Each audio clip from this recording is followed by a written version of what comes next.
નમસ્કાર ગુજરાતના અધિકારી મિત્રો, આજે આપણે જોવાના છે 1 સપ્ટેમ્બર 2025નું મોસ્ટ ઇમ્પોર્ટન્ટ કરંટ અફેર. તે પહેલાં ખાસ કરીને ચેનલ ઉપર નવા હોય તો ચેનલને સબસ્ક્રાઈબ કરી લેવી, વિડીયો પસંદ આવે લાઈક કરવો અને તમારા મિત્રો સુધી અવશ્યથી શેર કરી દેવો. તો ચલીએ આજના ઇમ્પોર્ટન્ટ ક્લાસની આપણે શુભ શરૂઆત કરી દઈએ. તો તાજેતરમાં જ રાષ્ટ્રીય ઉદ્યોગ દિવસ 2025 ક્યારે ઉજવવામાં આવ્યો? તો 30 ઓગસ્ટના રોજ આ દિવસ ઉજવવામાં આવે છે દર વર્ષે. આર્થિક વિકાસ, રોજગારી સર્જન અને નવીનતાના નાના પાયાના ઉદ્યોગ જે યોગદાન ઓળખવા અને પ્રોત્સાહન આપવા માટે 30 ઓગસ્ટને રોજ સમગ્ર ભારતમાં રાષ્ટ્રીય લઘુ ઉદ્યોગ દિવસ ઉજવવામાં આવે છે. ખાસ યાદ રાખવો, 2001થી દર વર્ષે ઉજવવામાં આવે છે. આનો ઉદ્દેશ્ય તો કે આર્થિક વિકાસ, રોજગારી સર્જન અને નવીનતા નાના પાયાના ઉદ્યોગનું યોગદાનને ઓળખવાનું છે. તો ખાસ આ એક દિવસ યાદ રાખવો ઓગસ્ટનો. ત્યારબાદ ઓગસ્ટના દિવસો જોઈ લઈએ. 1 ઓગસ્ટ વિશ્વ ફેફસા કેન્સર દિવસ, વર્લ્ડ વાઇડ વેબ ડે, રાષ્ટ્રીય પર્વતારોહણ દિવસ અને મુસ્લિમ મહિલાના અધિકારનો દિવસ. 3 ઓગસ્ટ રાષ્ટ્રીય અંગદાન દિવસ, 6 ઓગસ્ટ હિરોશિમા દિવસ, 7 ઓગસ્ટ રાષ્ટ્રીય હાથ વણાટનો દિવસ, ટકાઉ કૃષિ દિવસ અને ભાલાફેંકનો દિવસ, 8 ઓગસ્ટ ક્રાંતિ દિવસ, 9 ઓગસ્ટ વિશ્વ આદિવાસી દિવસ, 10 ઓગસ્ટ વિશ્વ સિંહ દિવસ અને વિશ્વ બાયોફ્યુઅલ દિવસ ઉજવવામાં આવે છે. 12 ઓગસ્ટ આંતરરાષ્ટ્રીય યુવા દિવસ અને વિશ્વ હાથી દિવસ ઉજવવામાં આવે. 13 ઓગસ્ટ વિશ્વ અંગદાન દિવસ, 14 ઓગસ્ટ જે ભયાનક ભાગલા સ્મૃતિ દિવસ, 19 ઓગસ્ટ વિશ્વ ફોટોગ્રાફી દિવસ અને વિશ્વ માન્યતાવાદી દિવસ, 20 ઓગસ્ટ અક્ષય ઉર્જા દિવસ અને વિશ્વ મચ્છરનો દિવસ, 21 ઓગસ્ટ વરિષ્ઠ નાગરિકનો દિવસ અને વિશ્વ ઉદ્યોગ સાહસિક દિવસ, 23 ઓગસ્ટ રાષ્ટ્રીય અવકાશનો દિવસ, આંતરરાષ્ટ્રીય નાબૂદી દિવસ હોય 23 ઓગસ્ટે, અને 29 ઓગસ્ટ રાષ્ટ્રીય રમતનો દિવસ આપણે ઉજવી ચૂક્યા છે. તો ખાસ આ ઓગસ્ટના મહત્ત્વના દિવસો યાદ રાખવા. ત્યારબાદ ગુજરાતમાં 76મા વન મહોત્સવની ઉજવણી ક્યાં કરવામાં આવી છે? તો મોસ્ટ ઇમ્પોર્ટન્ટ પ્રશ્ન છે. ખેડા ખાતે કરવામાં આવી છે આ ઉજવણી. તો વડાપ્રધાન નરેન્દ્ર મોદીના એક પેડ માં કે નામ અભિયાનને વધુ સફળતા બનાવવા માટે રાજ્ય સરકારના સતત પ્રયત્નશીલ છે અને આ અભિયાનને વધુ વેગ આપવા માટે મુખ્યમંત્રી ભૂપેન્દ્ર પટેલના હસ્તે વન પર્યાવરણીય મંત્રી મુરુભાઈ બેરા અને રાજ્ય કક્ષાના વન પર્યાવરણ મંત્રી મુકેશભાઈ પટેલની ખાસ ઉપસ્થિતિમાં ખેડા જિલ્લાના ગળતેશ્વર તાલુકાના સરનાર ગામ, તો ખાસ ગામનું નામ પણ ઇમ્પોર્ટન્ટ છે, આવેલ ગળતેશ્વર મહાદેવ મંદિર પાસે રાજ્ય કક્ષાના 76મા વન મહોત્સવ ઉજવણી થઈ છે અને 30 ઓગસ્ટ 2025ના રોજ આ ઉજવણી થઈ છે. તો ખાસ ઇમ્પોર્ટન્ટ, અને આ ગુજરાતનું 24મું વન બનશે. જે આપણે વન મહોત્સવનું ઉજવણી કરીએ ને એના અંતર્ગત એક વન બનાવીએ ને એ, અને એક પેડ માં કે નામ અભિયાન હેઠળ 7.25 કરોડ વૃક્ષો વાવી અને ગુજરાત પહેલા નંબરે છે. તો ગુજરાત બીજા નંબરે છે. તો પહેલા નંબરે કયું રાજ્ય હતું એ તમારે કોમેન્ટ કરવાનું છે. મુખ્યમંત્રીએ દરિયા કિનારા નવનિર્મિત રાજ્ય 23મા સાંસ્કૃતિક વન જે હરસિદ્ધિ વનનું પણ લોકાર્પણ કર્યું હતું, એ ક્યાં કર્યું હતું એ પણ કોમેન્ટ કરી દઉં. અને આની શરૂઆત 1950માં કમા મુનશીના વડપણ હેઠળ થઈ હતી. એ અંતર્ગત આપણે દર વર્ષે એક વન મહોત્સવ અંતર્ગત એક વન બનાવીએ છીએ. જેમાંનું આ આપણે 24મું વન જોયું. તો ખાસ ખેડા જિલ્લામાં છે, એ પણ યાદ રાખવું. ત્યારબાદ એર ક્વોલિટી લાઈફ ઇન્ડેક્સ મુજબ ભારતમાં સૌથી પ્રદૂષિત શહેર કયું બન્યું છે? તો દિલ્હી, જે કેપિટલ સૌથી વધારે મહત્વનું છે. શિકાગો યુનિવર્સિટીના report air quality life index મુજબ ગુરુવારે જાહેર કરાયેલા આ વાયુ પ્રદૂષણ આંકડા નવા સેટ મુજબ દરેક ભારતીય એવી હવા શ્વાસ લે છે જે વિશ્વ આરોગ્ય સંગઠનના સલામતી હવા ગુણવત્તા સ્તરની તુલનામાં 8 ગણો ઝેરી વાયુ ફેલાવે છે. તો ખાસ આ પણ ઇમ્પોર્ટન્ટ.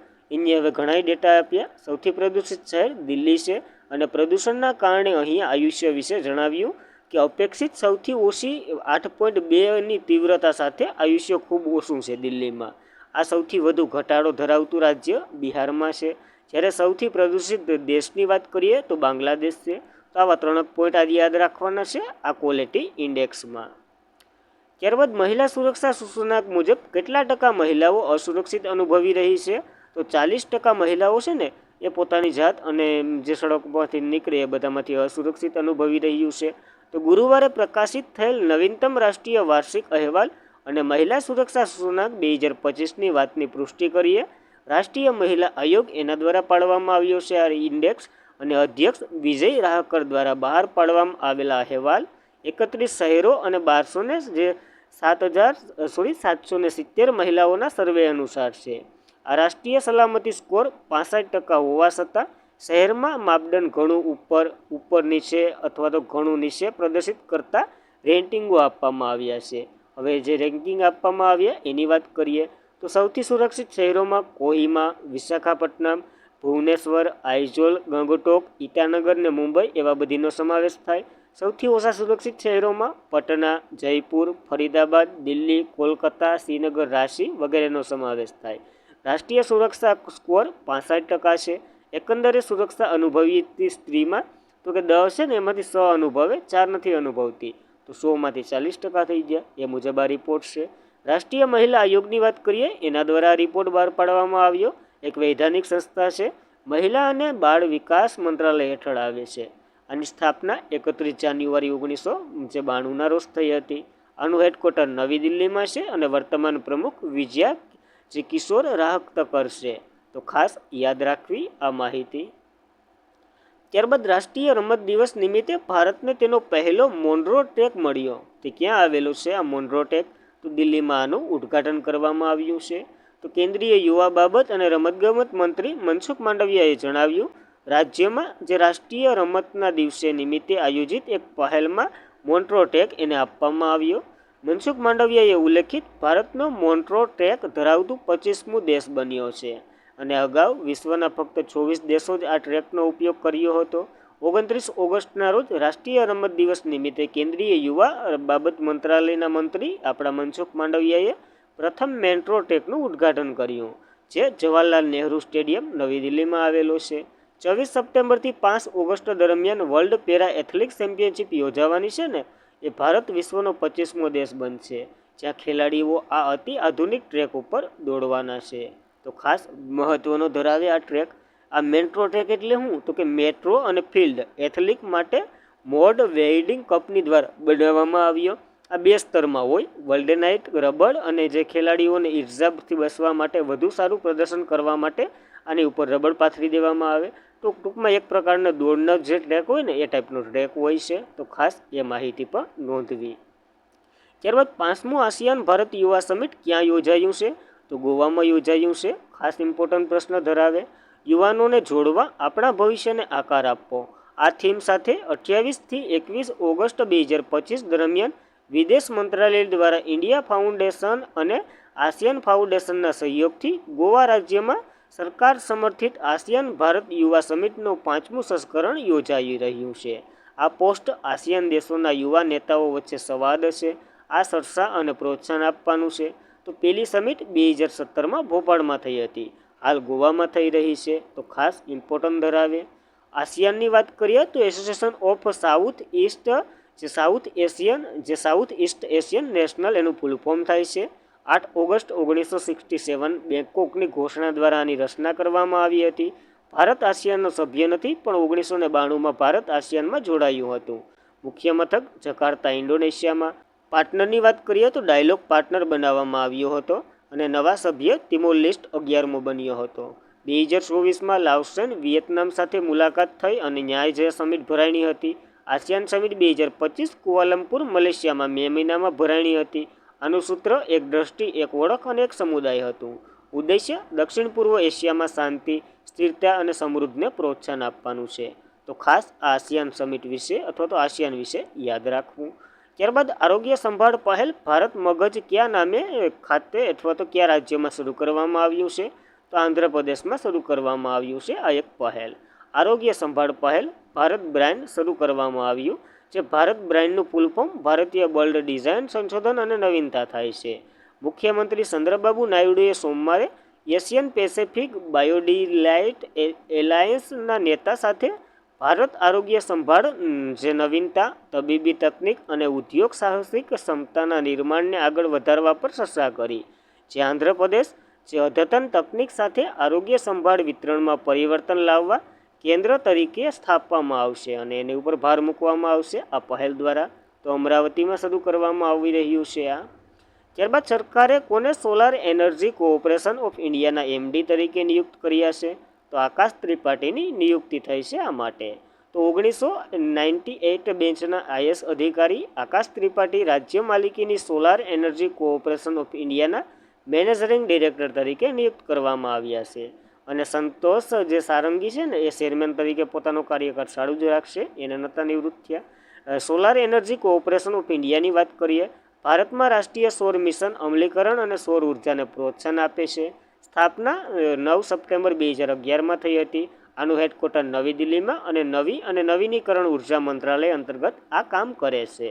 તો ખાસ આ ઇમ્પોર્ટન્ટ માહિતી યાદ રાખવી. ત્યારબાદ પ્રથમ વખત દિલ્હીને બાદ કરી SC/ST સમિટ રાષ્ટ્રીય પરિષદનું ઉદ્ઘાટન ક્યાં થયું છે?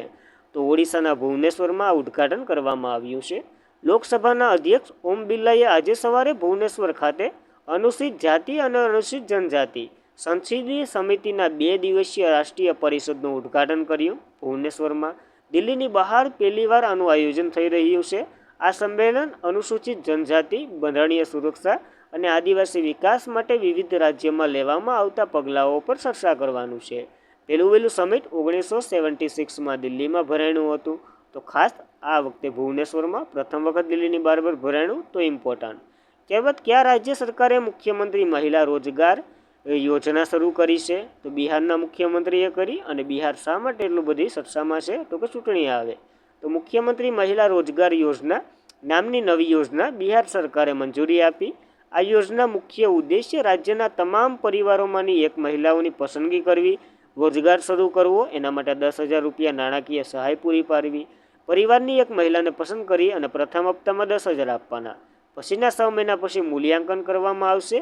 વધુ સારું કામ કરતી મહિલાઓને તેમના રોજગાર આગળ વધારવા માટે 2 લાખ રૂપિયા આપવામાં આવશે સહાય. તો ખાસ કરીને આવી એક યોજના છે.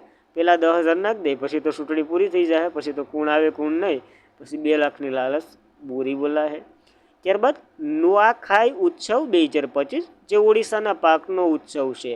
તો પશ્ચિમ ઓડિશા સૌથી જે પ્રિય સાંસ્કૃતિક કૃષિ ઉત્સવમાંનો એક નુઆખાઈ ઉત્સવ 2025 28 ઓગસ્ટના રોજ શરૂ થયો, એટલે કે ઉજવવાની શરૂઆત થઈ.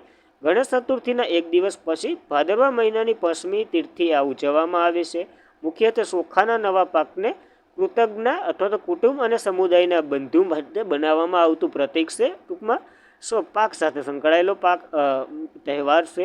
નુખાતાઈનો શબ્દનો અર્થ જે નુવા એટલે કે નવું અને ખાય એટલે ખોરાક પર આવ્યો છે. તો ખાસ કરીને આવો એક ઉત્સવ ઓડિશામાં ઉજવાય છે, યાદ રાખવો. અને આજના માટે એટલું જ હતું. ખાસ કરીને મિત્રો વિડીયો પસંદ આવે લાઇક કરવો, તમારા મિત્રોને શેર કરવો. ચેનલ પર પ્રથમ વખત હોય તો અવશ્યથી સબસ્ક્રાઈબ કરી લેવી અને ટેલિગ્રામમાં જોઈન્ટ થઈ જવું ડેલીની PDF, સ્ટડી મટીરિયલ વગેરે માટે. તો આજના માટે એટલું જ હતું. જય હિન્દ, જય ભારત, ધન્યવાદ.